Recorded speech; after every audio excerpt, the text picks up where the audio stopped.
Bismillahirrahmanirrahim. Assalamualaikum warahmatullahi wabarakatuh. Selamat malam, salam sejahtera bagi kita semua. Yang terhormat PLT Deputi Penindakan dan Eksekusi Bapak Asep Guntur Rahayu, yang kami hormati dan selalu banggakan kawan-kawan jurnalis yang terus setia membersamai dan mendukung KPK dalam upaya-upaya pemberantasan korupsi. Tentu kami juga menyampaikan apresiasi tinggi kepada kawan-kawan jurnalis yang terus setia menunggu dan terus mengupdate khususnya terkait dengan peristiwa tertangkap tangannya dalam perkara di Madiun dan Pati ini. Baik, kawan-kawan media, pada kesempatan kali ini kita akan menyampaikan melalui konferensi pers terkait dengan peristiwa tertangkap tangannya para terduga pelaku tindak pidana korupsi di wilayah Pati dan Madiun. Nanti akan kita langsungkan sekaligus dan tentunya nanti kita juga akan tampilkan barang bukti dalam kegiatan tangkap tangan ini. Baik, yang pertama kepada Bapak Asep Guntur kami persilahkan untuk menyampaikan terkait dengan perkara Pati.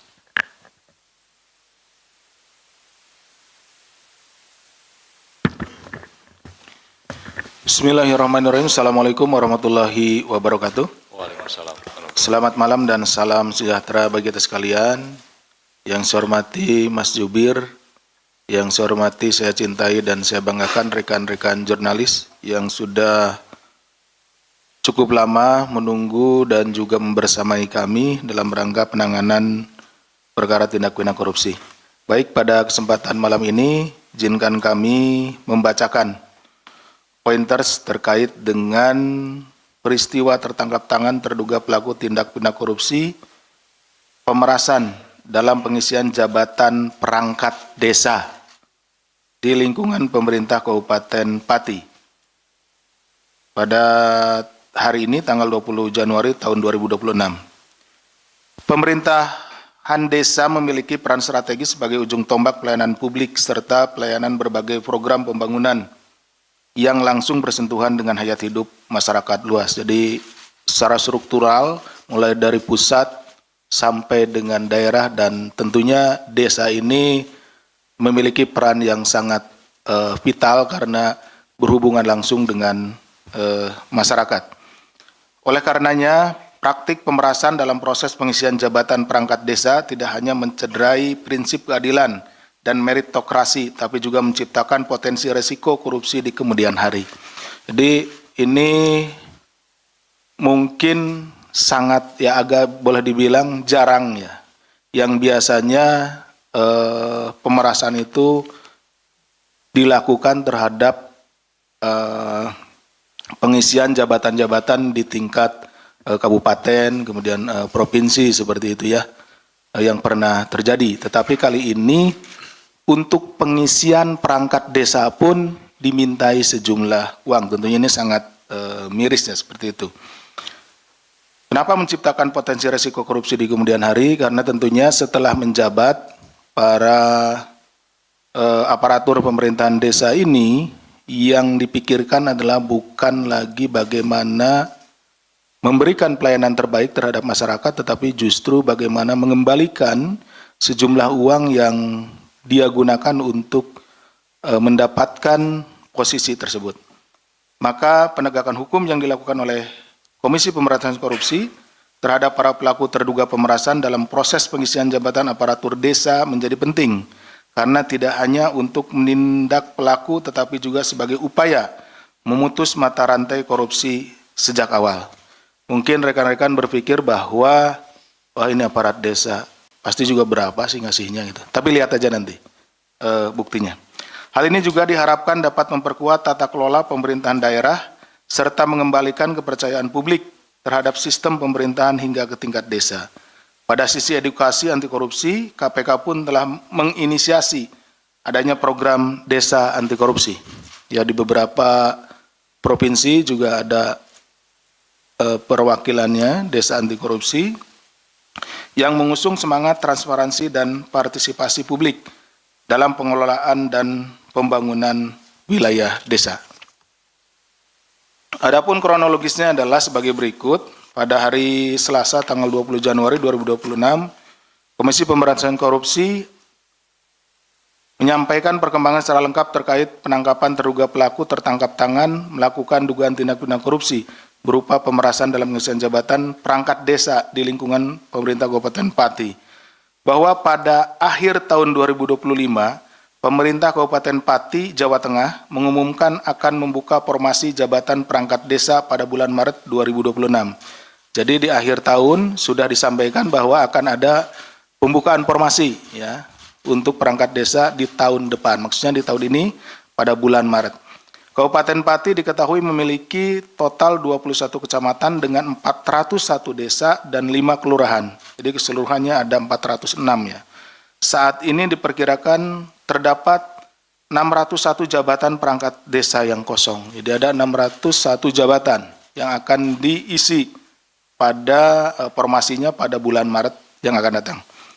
Atas informasi tersebut kemudian diduga dimanfaatkan oleh saudara SDW selaku Bupati periode 2025-2030 bersama-sama dengan sejumlah anggota tim sukses atau orang-orang kepercayaannya untuk meminta sejumlah uang kepada para calon perangkat desa. Ini perangkat desa aja dimintain uang gitu ya untuk jadi ini. Ya seperti tadi disampaikan umumnya itu ya pejabat eselon 2, eselon 1 di kabupaten, tapi ini desa ini. Sejak bulan November 2025 diketahui SDW telah membahas rencana pengisian jabatan perangkat desa tersebut bersama tim sesnya. Pada masing-masing kecamatan, selanjutnya ditunjuk kepala desa atau kades yang juga merupakan bagian dari tim ses SDW sebagai koordinator kecamatan atau korcam atau dikenal dengan tim 8 dengan susunan sebagai berikut. Jadi untuk memuluskan acaranya atau kegiatannya tersebut, maka ditunjuk beberapa kepala desa. Ya, itu dulunya adalah tim sukses ya. Jadi seperti itu. Jadi dulu tim sukses gitu ya seperti itu. Nah, ditunjuk kembali. Ada 8 orang di sini. Yaitu saudara SIS, Kades Karangrowo, Kecamatan Juwana, saudara SUD, Kades Angkatan Lor, Kecamatan Tambakromo, saudara Yon, Kades Karangrowo, Kecamatan Jakenan, saudara IM, Kades Gadu, Kecamatan Gunung Bungkal, saudara YY, Kades Tambaksari, Kecamatan Pati Kota, kemudian saudara PRA selaku Kades Sumampir, Kecamatan Pati Kota, saudara AG, Kades Selungkep, Kecamatan Kayen, dan saudara Zion, Kades Arumanis, Kecamatan Jaken. 8 orang tersebut. Selanjutnya saudara YON selaku Kades Karangrowo, Kecamatan Jaken, dan saudara Zion selaku Kades Arumanis, Kecamatan Jaken menghubungi para kepala desa di wilayah masing-masing untuk menginstruksikan pengumpulan uang dari para caperdes, ya, calon perangkat desa. Tuh. Berdasarkan arahan SDW, YON dan Zion kemudian menetapkan tarif sebesar 165 juta sampai 225 juta untuk setiap calon perangkat desa. Nah, jadi tiap perangkat desa itu dimintai antara 165 sampai dengan 225 juta untuk mendaftar ya. Kemudian besaran tarif tersebut sudah di-markup oleh YON dan Zion dari sebelumnya 125 juta sampai dengan 150 juta. Nah, dari awalnya saudara SDW itu dengan saudara YON dan Zion dan yang lainnya yang tim 8 itu 125 sampai 150. Tetapi kemudian oleh di lapangan oleh saudara YON dan Zion ini dinaikin ya tentunya juga untuk keuntungan mereka ya. Dalam praktiknya proses pengumpulan uang tersebut diduga disertai ancaman. Jadi diancamlah. Apabila caperdes calon perangkat desa tidak mengikuti ketentuan, tidak mau membayar seperti ya, tidak mau memberikan sejumlah uang, maka formasi perangkat desa tidak akan dibuka kembali pada tahun-tahun berikutnya. Jadi nanti nggak akan ada lagi gitu seperti itu. Nah, kemudian atas pengkondisian tersebut hingga 18 Januari 2026 Zion tercatat telah mengumpulkan dana kurang lebih sebesar 2,6 miliar yang berasal dari 8 kepala desa di wilayah Kecamatan Jaken. Ya tadi kan berapa sih gitu nilainya? Paling juga kalau ini kecil, tetapi ternyata setelah dikumpul-kumpul karena memang banyak gitu ya, tadi sekitar 601 perangkat desa, maka untuk wilayah Kecamatan Jaken saja ini jumlahnya 2,6 miliar. Uang tersebut dikumpulkan oleh Jion dan saudara Zan selaku Kades Sukorukun yang juga bertugas sebagai pengepul dari para Caperdes untuk kemudian diserahkan kepada Yon yang selanjutnya diduga akan diteruskan kepada saudara SDW.